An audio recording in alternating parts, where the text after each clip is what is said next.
Hello, my friends. My name is Cheryl Spangler, and welcome to Life in Northern Virginia. What does Virginia have to offer me? That is the question, and this podcast will give you the answer. Today, I hope to enlighten you and give you some tools when you need it most. When today's topic is scammed by local business. If you are scammed by a local business. Now, let me just say there's a lot of crypto scams going on. There's a lot of online scams. There's a lot of phone call scams, text scams. People get into your email scams, all these things where you click links. But what about the local business? What about people who hire local businesses and they get scammed? No one really talks about that. We're going to talk about that right now. We're going to talk about the red flags. They kind of all fall around being ghosted, but it happens so gradually. It happens in a weird way that sometimes you're not sure, or give them the benefit of the doubt, another chance.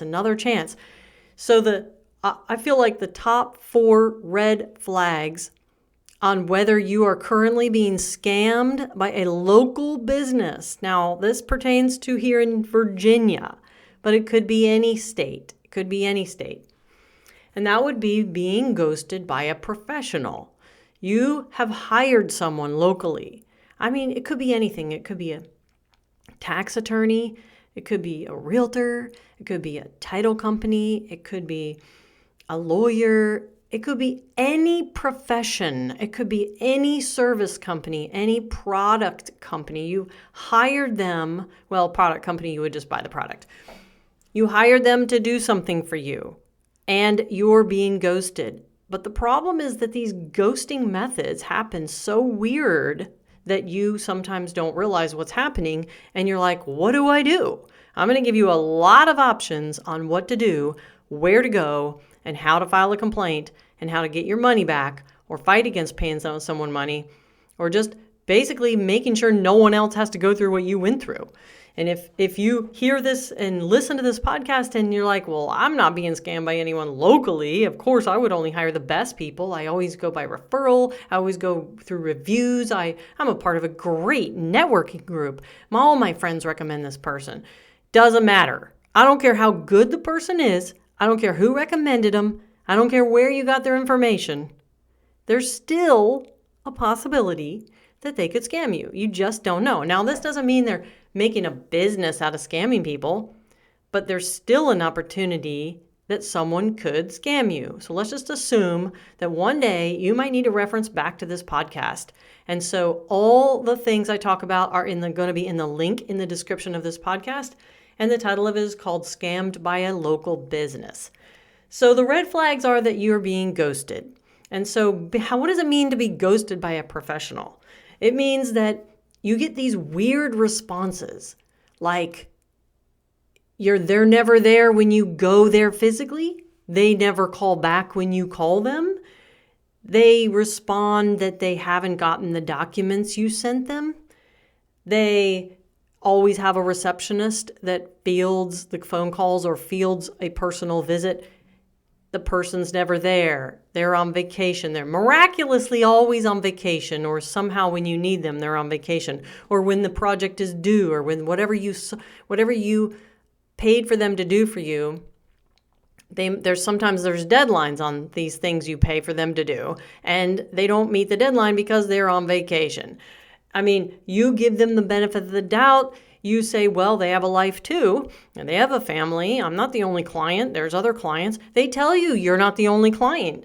They do not give, here's another red flag. They do not give an accounting of what they've done for you so far, the hours spent on that, and how much they have earned, how much you would end up having to pay them. You may have hired someone who charges an hourly rate or a flat rate or a pay-as-you-go rate. Either way, you always need an accounting of the hours spent, what they did, and what the cost is. I would say on a weekly basis. If you're not getting something on a weekly basis, worst 2-week basis, You need to demand an accounting of the hours and time that you are paying for. And if not, then you immediately disassociate, withdraw your agreement, and you go somewhere who someone's going to be very, very professional and offer a service where they can account for the time that they've spent and how much that they are spending on that time. They're never there and they never call back and you never get an email response. But you can reach them, meaning you can get their voicemail, you can get the receptionist, you can get the partner, you can get everyone but this person. Does this mean this is a non-existent person? No, you met them. You probably originally met them, signed some document, started a service. You probably originally called them on the phone. But the point is there's a lot of ways someone can ghost you.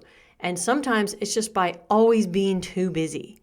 And that is a form of negligent, not performing their fiduciary duty, and they are scamming you. So just be aware. Ghosting, weird responses, no response, no accounting of their work done, never there, no callback, no email back, nothing. And sometimes you get something small. So you give them this like they train you just in the very beginning. Like the minute you sign an agreement, all of a sudden they're not available because they're busy, because you hired someone so good that they're so busy. That's a good thing, right? If they weren't busy and you're their only client, you would worry. No, doesn't matter how many clients they have. They need to account for their time. They need to respond to you.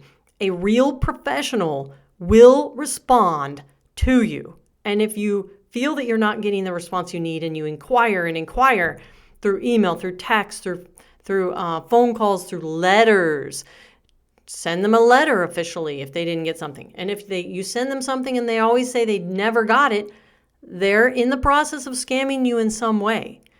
And so the question is, this could be so many different kind of people, so many different kinds of businesses. I'm going to give you a variety of ways that you can file a complaint, that you can figure out what's going on with them. I feel like I'm probably OCD on digging stuff up about people. Why? Because I've been scammed. Or why? Because a family member, a friend, a good client of mine has been scammed in all kinds of ways that you don't think of this as a scam. You think of it as bad service. Well, guess what? Bad service is scamming. So where do you go to file a complaint or look this person up? Like, there's a point sometimes that you are dealing with someone and you're thinking, what is up with this person? I got to figure out what's going on with this person. So you're at a loss. Well, you start by identifying the answer to this question. Who are they professionally and who holds them accountable? As a consumer, as a human, as someone who pays taxes, you have rights. You have rights with the IRS, even when you're not paying taxes. You have rights. And I think people forget, we have rights. And what are those rights? That would be the second question. Who is the person that is, for some reason, making you want to listen to this podcast? Who holds them accountable? So let's just go through a couple. There are a few different websites that you can go to based on who the person is and who holds them accountable. So you have to literally just think about this for a minute. Is this an attorney? Well, an attorney does not hold a license per se, so you cannot file a complaint at, let's say, the DPOR. You might be working with an attorney to help you with something. And somewhere along the way, they're either not doing their fiduciary duty, they're mistreating you, they're not treating you fairly or equally, or they're lying to you, or they're ignoring and ghosting you, and you have a right to file a complaint. This is just one example. But sometimes it's confusing, like, where do you do that?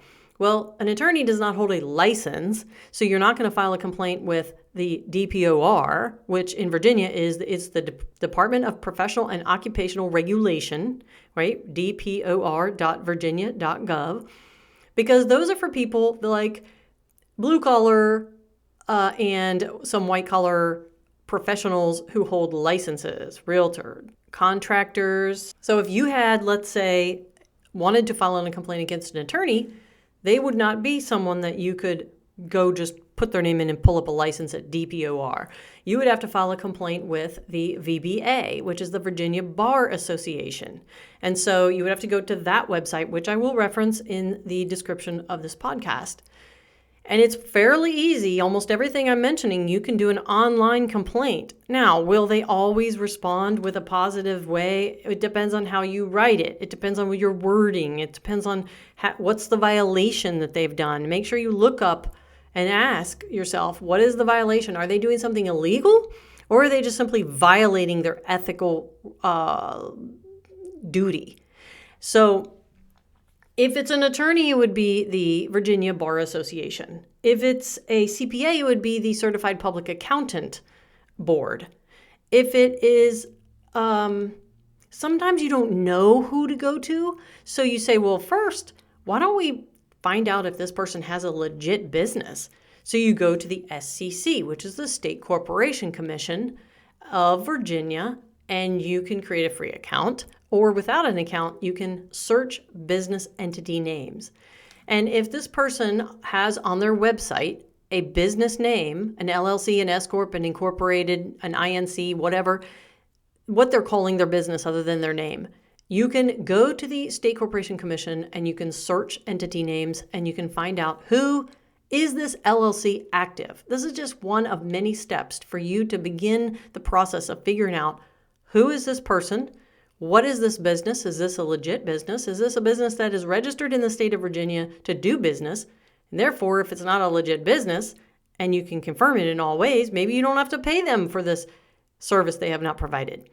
So you want to go to the State Corporation Commission and look up their LLC. And you might find that it is inactive, not active, but inactive. That means they have not paid their $100 per year filing dues to maintain that LLC in active and good standing. Therefore, they're probably not paying taxes on that LLC. And so that business is not really valid in Virginia to do business. And the second thing after doing that is you could go to the local county where that business is located and find out if they actually have a business license. You would do that by going to the clerk of court of whatever county or city they claim that they are in. Again, based on their website, there is an address. Most companies do have an email, a phone number, an address of some kind, and that will tell you what county in the state of Virginia they reside and they do business. You can go to that county clerk's office, ask, does this business have an active license to do business in this county? All you're doing is your due diligence, okay? You have to do your own research. You have to know your rights before you can complain. And so what if there is a bank that you want to complain about? What if somehow, some way, a bank has lost your money? What do you do if you go to complain to a bank about some lost incoming transaction money, lost incoming ACH, lost incoming wire transfer? Somehow they have no idea where it is, but you have some kind of trace number that shows it did come in. There are things you can do. As a consumer, you have rights. The rights on a bank is that you can actually go submit a complaint to the Consumer Financial Protection Bureau, which is CFPB. The Consumer Financial Protection Bureau allows you to submit a complaint online about an institution or bank, or really any company actually, credit card company, bank, and you have to have some kind of documentation or explanation of what's happening. So my first thing is, if you feel that you're being scammed, if you feel that you're being mistreated, or you're not treated fairly, or somehow a local business is not holding their end of the bargain, first thing to do is to sit down and write a timeline of exactly when you contacted them and what happened that made you think that they are not upholding their business professional, ethical allegiance to you as a consumer, okay? Create a timeline. This timeline will then be copied and pasted for wherever you're going to do a complaint. You should also mention names, first name, last name, address, phone number, business entity name if it's listed on the website, and reference the real stuff here. Don't just casually say, I inquired with this guy, and you're not naming the first and last name, the actual accolades behind his or her name. the business, the address, the phone number, like the website address. Like, get serious here. You're identifying them as if no one has heard of this person before, so you need to identify all this information. Why am I sharing all this with you? Because there's too many people out there getting scammed by people online and offline. But no one really talks about the offline people. No one really talks about the offline businesses. So let's just back to our comment. You feel and you're trying to figure out how to complain against a bank, okay? And the reason I use a bank as an example is because banks seem to hold this authority that consumers feel that they have no way to combat. The authority is they hold your money. Well, they're taking your money and going and investing in things. So they're holding your money, so they have this authority over you, but you have rights there too. So you can complain against the Consumer Financial Protection Bureau. And let's just say you do that, but also you want more, right? What happens when your money doesn't end up in your account and it legit came in through wire, ACH, or any method, but the bank doesn't know where it is? You have a trace number of it coming in and they're just not moving fast enough. You can actually go to the FDIC.gov. You can go to the FDIC.gov because it is there to insure the money that is yours, up to $250,000 per person. And FDIC is the Federal Deposit Insurance Corporation that hopefully the bank that you're banking with is FDIC insured. What does that even mean? I don't think people realize what FDIC insured means. Everyone just uses it. All these banks just say we're FDIC insured.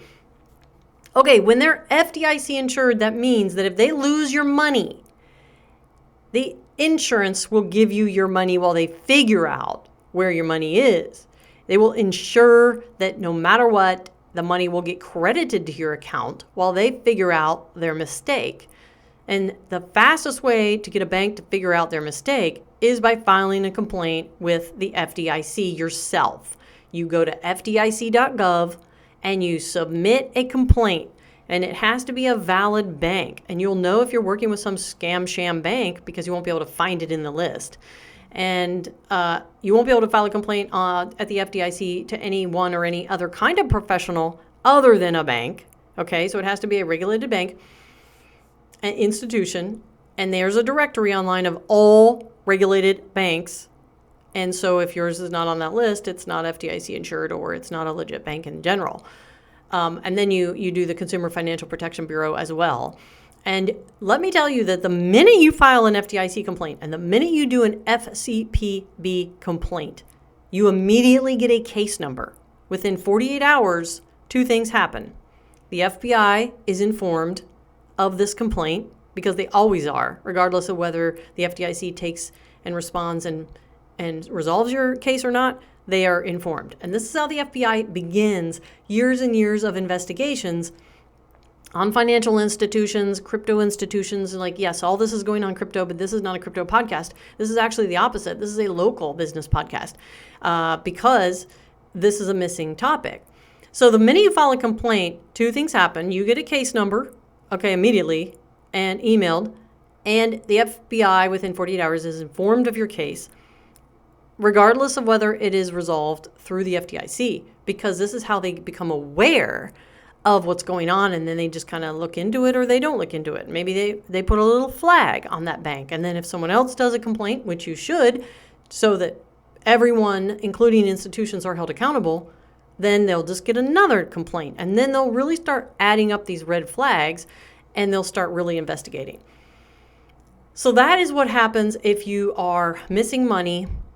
You can take control of your situation. You always can take control of your situation. And you would go out to the CFPC, and you would go out to the FDIC, and you'd file two different complaints, okay? Because the Consumer Financial Protection Bureau, you have the ability to file against other things. The FDIC has to be an institution.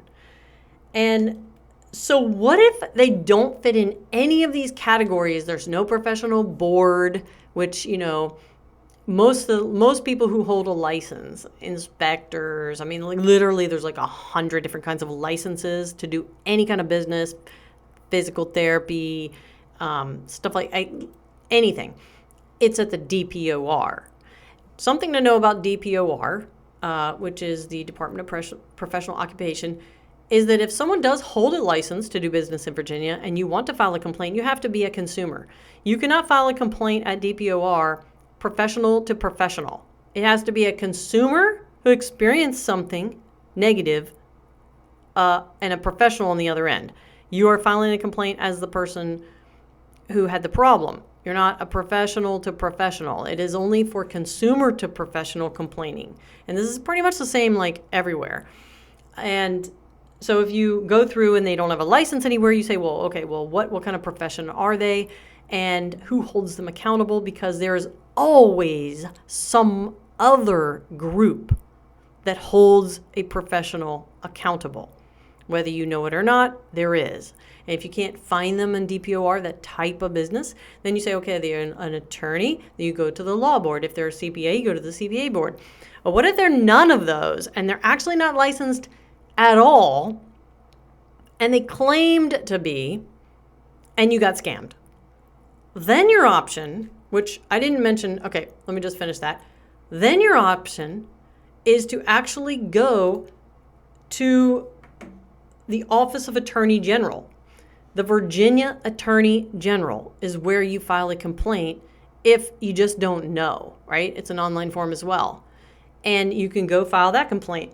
So if all else fails, you would file a complaint with the Virginia Attorney General. And they may not respond to you, but that's okay. You have a log of that complaint being filed, and you also can print it immediately when you go to file it. So you have a PDF version of it. And here are the things that you need when you file these complaints, no matter where you're doing it. And this goes to no matter what state you're in, but this is focused on Virginia. You need the document that you originally signed, giving the professional the right to serve you. So you want the document or documents that you signed. If it's a realtor, you need the listing agreement. If it's a lawyer, you need the agreement to do service. If it's a CPA, you need the document to do service. If it's someone who has power of attorney over you to help you with IRS audits, you need the document that they had you sign to provide service. If it's a physical therapist, you're not really signing an agreement per se, but they still are held accountable at the DPOR. So you need whatever document it is that you signed that says, I pay you and you do this service. And if you don't have it, you still have rights. You just simply need to write you need to write a letter, okay, type it, and say your name, the date you initiated service, all their information and what they were supposed to do for you, and then you put your name and you sign it and you date it. So you can just do that.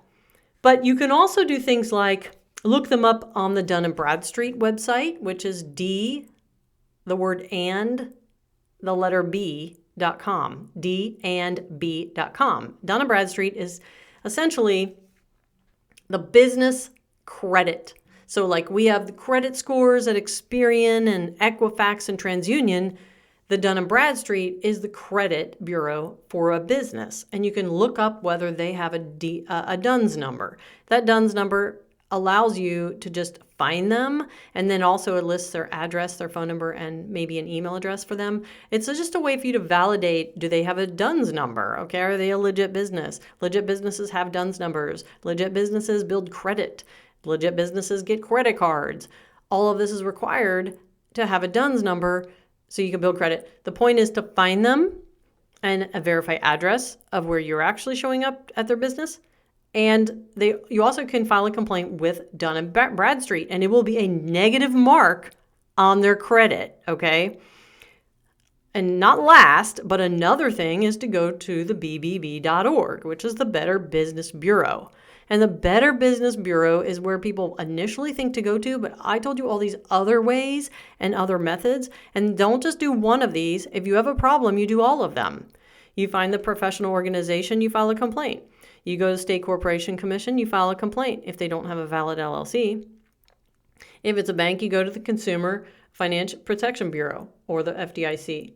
If it's CPA, you do the board. If it's a law, you do the board. If it's a other professional has a license, you do DPOR. And you go to the DNB. And you go to the bbb.org, which is the Better Business Bureau, file a complaint. And lastly, and this is normally the only thing people ever do, what I'm about to say. This last thing is normally the only thing people do, and I'm saying do it last. And that is, you do a bad Google review. You do a bad Yelp review. Sure, they're going to discourage other people who see it, but also there's always like a 5 to 10% of all reviews. There's always some bad one. So you always sometimes say, well, they probably had a bad experience and discount it. So you can do that, Yelp and Google, but I recommend going the other route first. And lastly, yes, do a Google bad review, do a Yelp bad review. I'm not a proponent for going out and spreading bad vibes here. I'm not a proponent for going out and spreading bad juju, right? What you put out comes back. What I'm saying is, yeah, what you put out comes back. If you're being mistreated, treated unfairly, misrepresented, no fiduciary duty being given to you, or you're simply being ghosted and scammed for your money by a local business, you have to fight back. And to know where to go, I think it's confusing. It's very confusing. And hopefully some of these things I mentioned will help you figure out what to do if you or a family member or a friend or a client are going through this, because there's always an answer. A professional who offers a service is always held accountable by someone higher, and you always have rights. I hope this helped anyone who listened. And if you have anyone that you think it might help, share this podcast with them. And if you have any questions, comment, find me on LinkedIn, Facebook, Instagram, and send me a message. I would be glad to give any.